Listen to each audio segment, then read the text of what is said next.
Welcome back to the One Income Family Podcast. Can you believe that Black Friday was last week?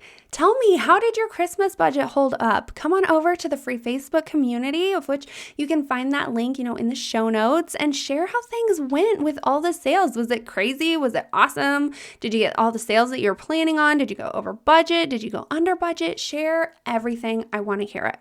Okay, but let's keep moving on and let's talk about today's episode, which is all about auditing your expenses.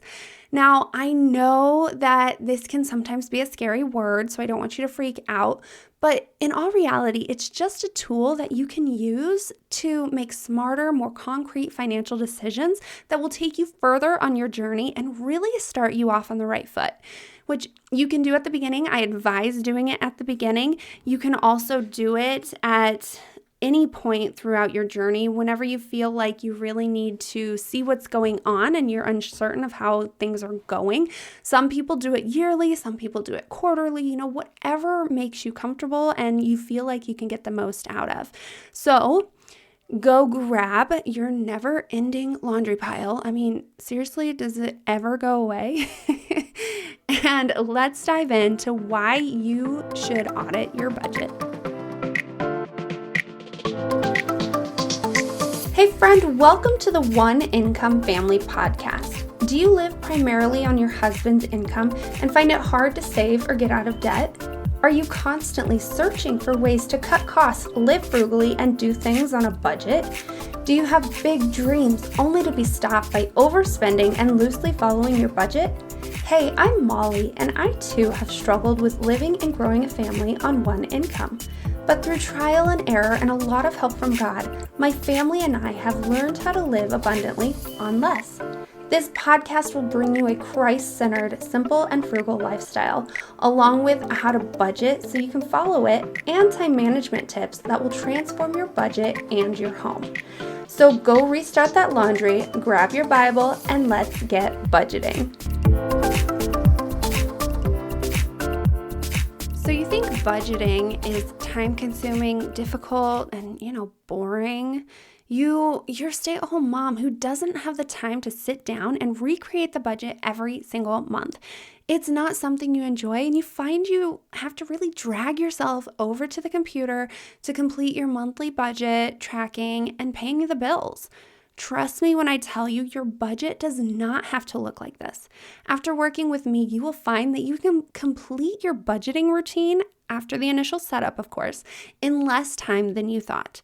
With the hands-off budgeting that I teach you, you will go from recreating the monthly budget to a budget that needs minimal intervention, has boundaries set in place to help keep you on budget, and saves you time and brain space so that you can get back to focusing on your family. Start financial transformation with the financial strategy session that you can find at calendly.com/Molly Bunnell. So go shed the stress of trying to figure out this money thing all on your own. Together, we can transform your financial future from something that you dread into something that is simple, takes less time, and allows you to stick to your budget without breaking a sweat. Again, you can grab your financial strategy session at calendly.com/Molly with a Y, B as in boy, ENELL. That's calendly.com/Molly Bunnell. I remember the first time that I heard somebody talking about their finances and how they had never actually looked at their budget to see what was going on in it. And it just baffled me because, that's just something that comes second nature to me. And I never realized that some people might just spend their money without even thinking about what they're doing. And when this person opened up and said that she had looked through her budget, through her monthly expenses, and found some subscriptions that she had never thought that she knew or even knew that she had. And so she called and was trying to get them canceled and all this stuff, and the hassle that it took. I'm like, wow, it really opened my eyes to the fact that some people don't do this and that it's not second nature to everybody like it is to me. And so that is why I am doing today's episode, because it is so important to know what's going on in your budget. I know there is this app out there, I think it's called Rocket Money or something like that, that says that it can save you all this money and find these subscriptions that you didn't know you had kind of thing, which if you would look back at your finances, what is the word I'm looking for? Your monthly statements, that's the word.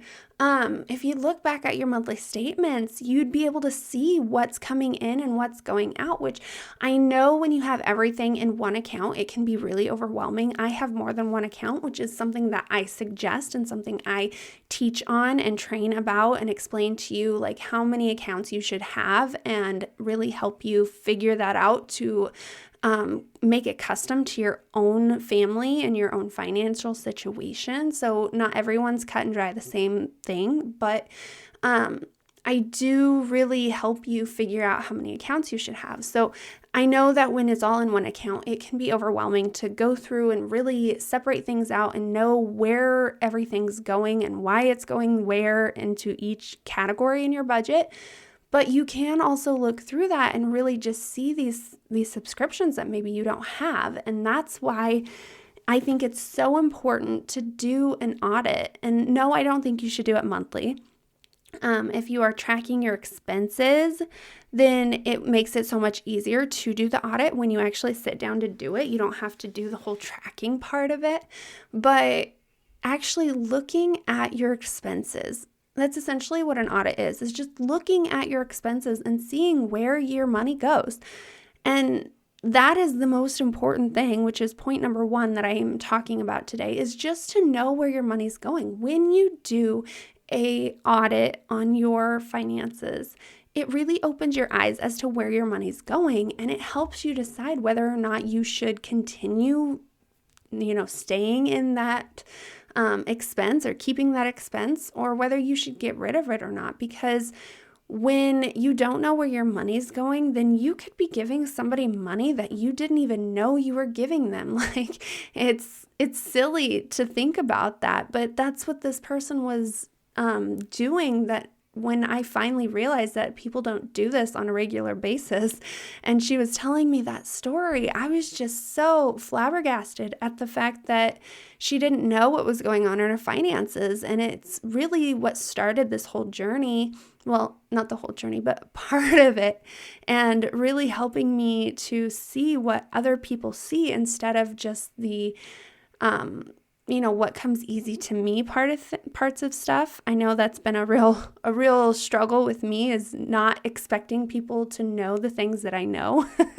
And so definitely, if you have any questions, please email me or shoot me a message in Facebook so that I can answer your questions.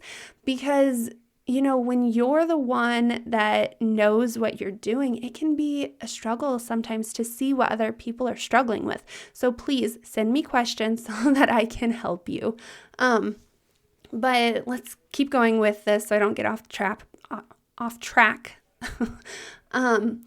But your audit is so important to do, at least at the beginning of your journey, for sure, and at least yearly, so that you know what's going on in your money, with your money.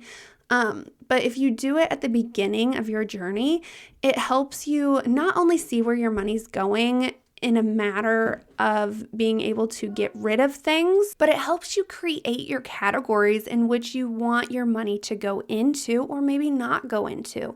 It just really helps you see where your money's going, and it'll help you know how much money maybe you're spending towards gas, how much you're actually spending towards groceries, how much you are spending on education, on extracurriculars, on all those things that you enjoy doing, or maybe you don't enjoy doing and you want to cut from there. But that's how are you supposed to be able to create a budget that maybe you don't have set up yet if you don't know where your money's going? Yeah, you can set up this awesome budget based off of where you think your money's going, where you want your money to go, all these goals, all these dreams. But if you don't know where your money's actually going and you set up this dream goal or dream budget and you start filling it, or you start taking action on that budget, it can be so difficult to stick to that budget because you are so used to spending the way you're already spending. If you want to have that dream budget, then you have to learn how to break those habits that you have. And you can't break those habits if you don't know where your money is going. I don't know, I guess thinking about it in a way of, in order to really be able to make a true plan that you can follow, you have to first know where your money's going. You have to first actually physically see it and not it just be in your brain where you think your money is going. You have to actually know where your money is going. And that is what is so helpful with doing an audit, especially at the beginning of your budgeting journey, especially if you're ready to dive into a new budget too, something that maybe you haven't done before, and you just really want to see how much money you actually have, how much money is actually coming in, where it's going. Are you saving? Are you not able to save? Why aren't you able to save even though you have an income that is bringing in plenty of money for you to be able to save? Well, you can't answer those questions if you don't look at your finances. And I know at the beginning of your financial journey, it can be a struggle because you do have to fill out like a tracking system so that you can actually see where things are going. And sometimes, like I said, I split things up into different accounts because it makes it easier for me to track, easier for me to see, easier to know where my money's going, because I'm not trying to look at it all in one big lump sum that can be overwhelming. But yes, you have to do a little bit more work at the beginning. And once you get that tracking system down, it can be so much easier to go in, look over everything, make sure it's going where you want it to go, make sure it's really getting your goals achieved and the things that you want. But you can't do that if you don't actually look over your finances, which I know that can stir up so much, so many emotions, so much, not regret, but there's resistance. That's the word I'm looking for. There's resistance in looking at what we've done in the past because we're scared of what we're going to see. We're scared of the things that might come up, the things that we might have to say no to, even though we don't want to say no to. But do you really have to say no to it? What other things can you cut out? You know, there are so many different options out there, and it's not just, oh, well, I have to save money, so that means I have to get rid of every single subscription I have and all the fun that I was having and going out and, going bowling or going to the bar, whatever it is that you do sometimes, go dancing. You don't have to get rid of that stuff. It's just a matter of cutting back and setting boundaries so that you can still do that stuff. It's just not so out of control. And you are able to really see how much money is going into those things. And I hate how every time we think about cutting things out of our budget, we go to the things that we absolutely enjoy and we don't want to get rid of. And that's what we think we have to get rid of. But you don't know because you haven't actually looked at your budget. Your finances. You haven't looked at your statements and split things up into categories and really analyzed where your money's going, so then you can make actual solid, concrete decisions that are going to keep you happy, keep you healthy, keep you financially stable, keep you where it is that you want to be. And sometimes all it is implementing a couple boundaries in place so that you can still do those things, just not so willy-nilly out of control kind of thing. You just have to be a little more adamant about when you can do things and how you can do things. And there are a few more rules set in place, but you're still able to do the things that you want to do. Okay. So that was kind of a mix of a whole bunch of points in there. So I hope you really wrote that down and you're able to glean, what it is that you need to take from it so that you can learn and grow and transform your financial future into one that's actually a solid, stable one that makes you feel comfortable and happy and you're not stressing over it. But we're going to go to point number 2, which I've kind of already talked about, but it's to be able to decide if you should continue or cancel your subscription. So this is essentially just cutting out the dead weight. And it's the dead weight that I was talking about at the beginning, the story of the friend of mine who didn't know that she had that subscription going on until she actually looked at her records. Like, that's the dead weight that I'm talking about. If you have subscriptions in there that you didn't even know you had, get rid of it. If you have subscriptions in there that you aren't actually using, you know you have them, but you're not using them, get rid of them. If you have subscriptions that you're only using like half of the time, think about it. Do you actually need that, or is it just something that you think is cool? I know I have the subscription. It's a Pilates one that I really like because it makes it easy. They have a calendar on there and it makes it easy for me to track, to know when I am doing it and not doing it. Helps hold me accountable seeing that calendar, right? And I'm starting to question whether I should renew it next year or not, because I don't use it all that much. I'm not using it as much as I thought I would. I would like to be using it at least 5 times out of the week, but then I'm wanting to put more walking into my schedule, which means I'm going to be taking out some of those days. And if I'm doing that and I'm only using the Pilates app like 2 times a week, is it really worth me buying the whole yearly subscription, or do I need to find something different that's not as expensive and maybe will do the same thing? So that's what it is that I'm talking about when I talk about cutting out the things that that are dead weight, that aren't actually being used or aren't using to the amount of what it's worth, of what it's cost. Like, weigh the cost versus rewards kind of thing, and how much is it actually benefiting you? How much are you actually using it? And if you're not actually using it, see if there's another thing that you can use that maybe it's not as expensive and is going to go with your plans on what you're doing. You can always go back. If you get rid of something, you can always go back. It's always sometimes they do close, but if they close, you don't get it regardless, right? So you can always go back. Don't think that if you're cutting it out for this second, that you can't get it back in the future. It's just something to really help you think about whether or not you should continue using it or not. So that kind of leads into the next point, which is you can change up your expenses to achieve your financial goals. So what I'm talking about here is if you find like those subscriptions that you have that you're not really using them as much as you thought you would, and you have this financial goal that you really, really, really want to achieve, get rid of it for like a few months. Get rid of it for the length of time that it takes you to achieve that financial goal. Say you want to save up for a vacation, and if you get rid of like all your subscriptions, you can save like, I don't know, $400 a month. That's just throwing a number out there, right? So, but if that's the truth, if it's really that much, just think about in 4 months, that will get you really close to a really good vacation. That'll give you, I should have done 500. That'd have been easy math, but 400, what is that? $1,200, right?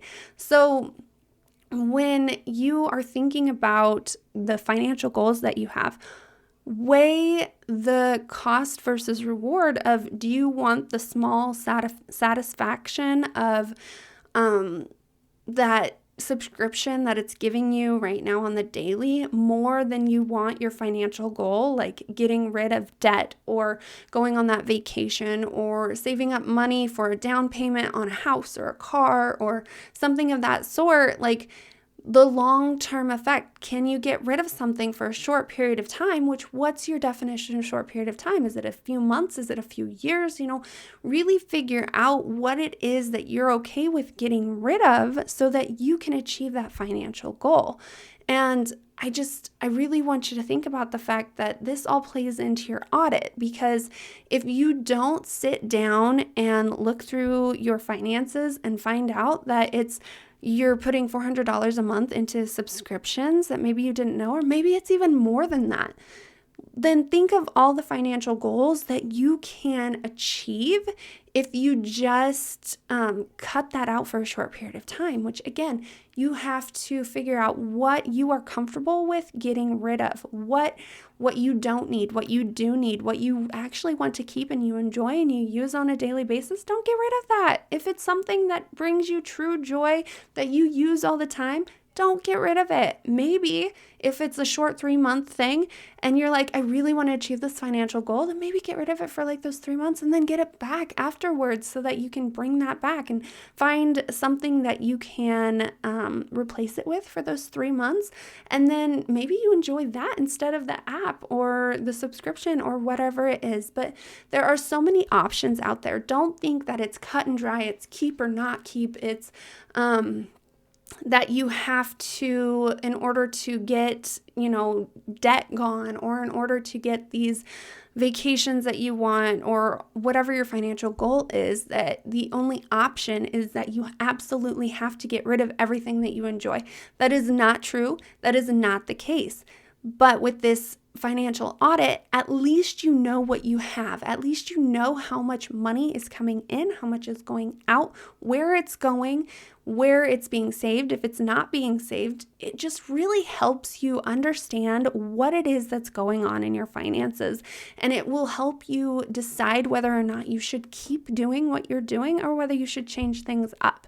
And that's the importance of an audit. That is why I suggest you do it at the beginning. You can get your categories in place.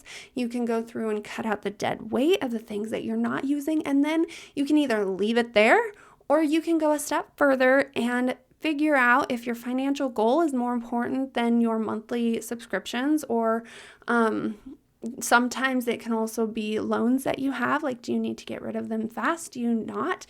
There are so many things out there, so many factors, and that's what you really need to look at. And sometimes when you do this audit, you need to sit down and really think about what your true goals are. What is it that you're looking for?